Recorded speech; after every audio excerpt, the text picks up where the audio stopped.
আসসালামু আলাইকুম সবাইকে খুঁটিনাটি রান্নাঘরের আরও একটি নতুন রেসিপিতে স্বাগতম। বন্ধুরা, আজকে আমি আপনাদেরকে রান্না করে দেখাবো ব্রকলি ভাজি।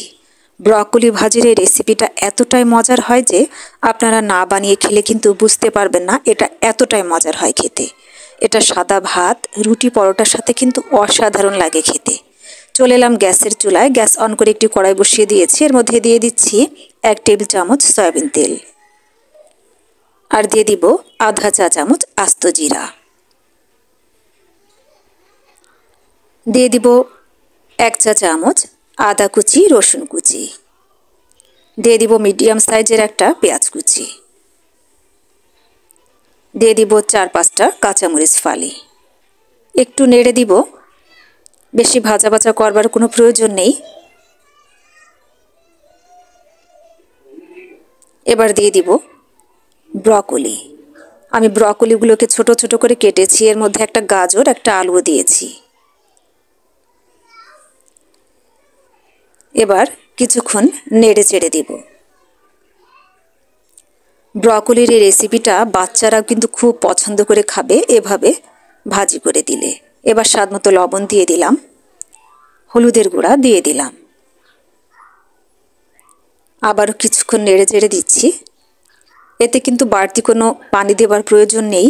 এর থেকে কিন্তু একটু পানি বের হবে। এই পানিতেই কিন্তু খুব ভালোভাবে ব্রকলিটা সুন্দরভাবে ভাজি হয়ে যাবে। আমার ভিডিওটি ভালো লাগলে অবশ্যই একটি লাইক দিতে ভুলবেন না। রেসিপিটি কেমন হয়েছে কমেন্ট করে জানাবেন। আমি ঢাকা দিয়ে কিছুক্ষণ রান্না করে নিচ্ছি। দেখুন, ঢাকনা খুলে ফিরে এলাম। এক্সট্রা যে পানিটা ছিল সেটা কিন্তু শুকিয়ে গিয়েছে। আমি আবারও নাড়াচাড়া করে দিচ্ছি। আমি বেশ কিছুক্ষণ এভাবে নাড়াচাড়া করে ব্রকলিটাকে খুব ভালোভাবে ভেজে নিব।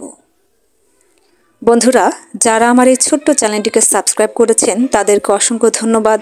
আর যারা এখনও পর্যন্ত আমার এই ছোট্ট চ্যানেলটিকে সাবস্ক্রাইব করেননি তাদের প্রতি অনুরোধ রইল আমার এই ছোট্ট চ্যানেলটিকে সাবস্ক্রাইব করে আমার পাশে থাকার জন্য।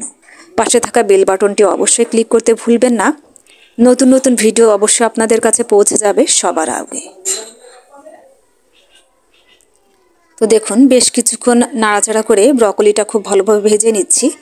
সবগুলো কিন্তু খুব ভালোভাবে সেদ্ধ হয়েছে, গাজর, আলু এবং ব্রকলি। আর দেখতে কিন্তু খুবই কালারফুল হয়েছে। বাচ্চারা কিন্তু খুব মজা করে খাবে এভাবে ব্রকলি ভাজি করে দিলে। দেখুন, খুব সহজেই হয়ে গেল দারুণ মজার খেতে ব্রকলি ভাজি। এটা রান্না করা কিন্তু খুবই সহজ, আর খেতে কিন্তু তার থেকে অনেক বেশি মজার। তো বন্ধুরা, আজ আর নয়, আবারও দেখা হবে অন্য কোনো দিন নতুন কোনো রেসিপি নিয়ে। সেই পর্যন্তই সবাই ভালো থাকুন, সুস্থ থাকুন, নিরাপদে থাকুন। আমার খুঁটিনাটি রান্নাঘরের সাথেই থাকুন। আল্লাহ হাফেজ।